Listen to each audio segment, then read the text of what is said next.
প্রকৃতি আর প্রাণের এক অপূর্ব মেলবন্ধন আমাদের এই বাংলাদেশ। অগণিত প্রজাতির পাখি আমাদের এই মাটির গান গায়, আমাদের আকাশকে রাঙিয়ে দেয়। কিন্তু দ্রুত বদলে যাওয়া এই পৃথিবীতে এই অমূল্য প্রাণবৈচিত্র্য আজ হুমকির মুখে। আমাদের পাখিদের চেনা, তাদের ভালোবাসা আর রক্ষা করার এক ক্ষুদ্র প্রচেষ্টা থেকেই আমার এই যাত্রা বাংলাদেশের পাখি। চলুন আজ দেখে নিই আমাদের প্রকৃতির কিছু বন্ধুকে। বাংলার বনাঞ্চলে এদের দেখা মেলা যেন কোনো রূপকথার দৃশ্য। দীর্ঘ ধবধবে সাদা লেজ আর রাজকীয় ভঙ্গিমার জন্য একে বলা হয় দুধরাজ বা সাহেব বুলবুলি। পুরুষ দুধরাজের প্রধান আকর্ষণ এর শরীরের চেয়ে কয়েক গুণ লম্বা ফিতার মতো লেজ। ওড়ার সময় যখন এই লেজ বাতাসে ঢেউ খেলে যায়, তখন একে মনে হয় কোনো অপার্থিব স্বর্গীয় দূত। এরা অত্যন্ত চঞ্চল এবং নিপুণ শিকারী। বাতাসের মাঝপথ থেকেই এরা ছোট ছোট পতঙ্গ শিকার করতে ওস্তাদ। তবে এদের এই মায়াবী রূপ কেবল প্রজনন ঋতুতেই পূর্ণতা পায়। প্রকৃতির এই অনিন্দ্য সুন্দর সৃষ্টি আমাদের বনের ভারসাম্য বজায় রাখে। সাহেব বুলবুলি আমাদের প্রকৃতির এক জীবন্ত অহংকার। ঝকঝকে সাদা আর কুচকুচে কালোর এক অদ্ভুত সংমিশ্রণ।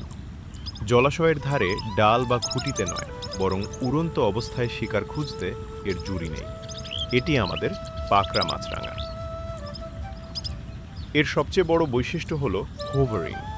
শিকারের সন্ধানে এটি জলের ওপর ডানা ঝাপটে হেলিকপ্টারের মতো এক জায়গায় স্থির হয়ে থাকতে পারে, যা অন্য মাছরাঙাদের মাঝে বিরল।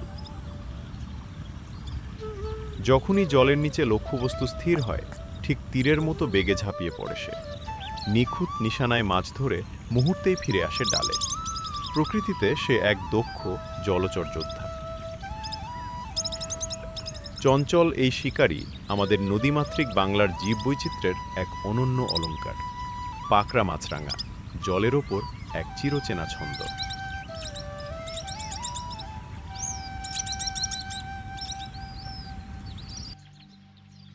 বিল বা ঝিলের নিস্তরঙ্গ জলে লতাপাতার আড়ালে বাস করে এক সতর্ক পাখি, পাতি জলমুরগি। এরা সচরাচর লাজুক হলেও বেশ চঞ্চল। জলের ওপর ভেসে থাকা লতাপাতার ওপর দিয়ে অবলীলায় হেঁটে চলার এক অদ্ভুত ক্ষমতা রয়েছে এদের। হাঁটার সময় ছন্দময়ভাবে লেজ নাড়ানো এদের এক অনন্য বৈশিষ্ট্য। এরা মূলত সর্বভুক।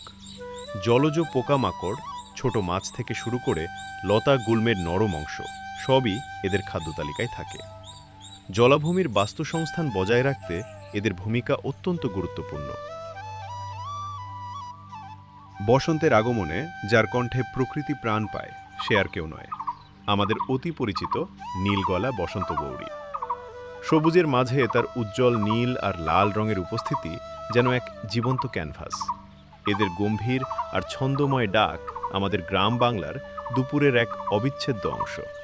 ঘন পাতার আড়ালে লুকিয়ে থাকলেও এদের অবিরাম ডাক জানান দেয় এদের সরব উপস্থিতি।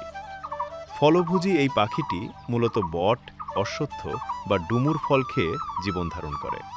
আবার ধারালো শক্ততো ঠোঁট দিয়ে মরা গাছের ডালে গর্ত খুঁড়ে এরা তৈরি করে নিজেদের নিরাপদ নিড়। আমাদের জলাশয়গুলোর এক পরিচিত মুখ পাতি সোরালি। শান্ত বিলে কিংবা পদ্মপুকুরে যখন এরা দল বেঁধে ভেসে বেড়ায়, তখন প্রকৃতির রূপ যেন কয়েক গুণ বেড়ে যায়। এদের সবচেয়ে বড় বৈশিষ্ট্য হল ওড়ার সময় এদের ডানা থেকে নির্গত হওয়া সেই তীক্ষ্ণ শীষের মতো শব্দ। এ কারণেই এদের নাম হয়েছে হুইসলিং ডাক বা সরালি। এরা অত্যন্ত সামাজিক পাখি।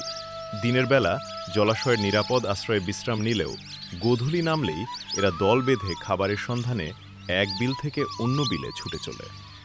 জল আর ডাঙার এই অপূর্ব সেতুবন্ধন আমাদের পরিবেশের অমূল্য সম্পদ। প্রকৃতির এই ডানা মেলা সৌন্দর্য নিয়ে আমাদের আজকের যাত্রা এখানেই শেষ করছি। পরবর্তী পর্বে আমরা দেখব বাংলাদেশের আরও 5টি চমৎকার পাখির গল্প। প্রকৃতির এই অমূল্য সম্পদগুলোকে বাঁচাতে আমাদের সাথেই থাকুন। ভিডিওটি ভালো লাগলে শেয়ার করুন এবং আপনার মূল্যবান মতামত জানান। ধন্যবাদ।